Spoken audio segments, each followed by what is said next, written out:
Dubai में बैठी इकलौती बेटी की पुकार, कर लेने दो पिता का अंतिम संस्कार, देख लेने दो चेहरा एक बार।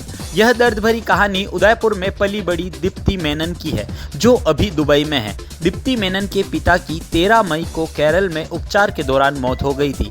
बताया जा रहा है कि दीप्ति के पिता सितंबर 2019 से एक गंभीर बीमारी से जूझ रहे थे और इनका उपचार केरल के हॉस्पिटल में चल रहा था। लेकिन 13 मई रात्रि 8 बजे दीप्ति के पिता ने अंतिम सांस ली। पिता के अंतिम संस्कार के लिए दीप्ति ने प्रधान सेवक को पत्र लिखकर निवेदन भी किया था, लेकिन लॉकडाउन के चलते स्वीकृति नहीं मिल पाई।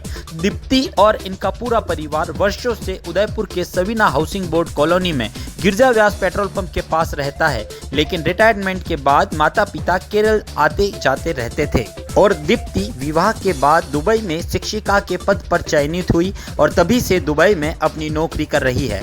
दीप्ति अपने माता पिता की इकलौती बेटी है और अब पिता की मौत के बाद अंतिम संस्कार के लिए लॉकडाउन सबसे बड़ी बाधा बना हुआ था। प्रधान सेवक के नाम चिट्ठी लिखने के बाद आखिरकार बेटी की संवेदनाएं भारत सरकार ने समझी और 16 मई को दोपहर 1 बजे दुबई से रवाना होने की स्वीकृति मिली। जानकारी के अनुसार दीप्ति शनिवार शाम 7 बजे केरल पहुंचेगी। इसी के साथ अपने पिता के अंतिम दर्शन और रविवार सुबह अंतिम संस्कार भी हो पाएगा।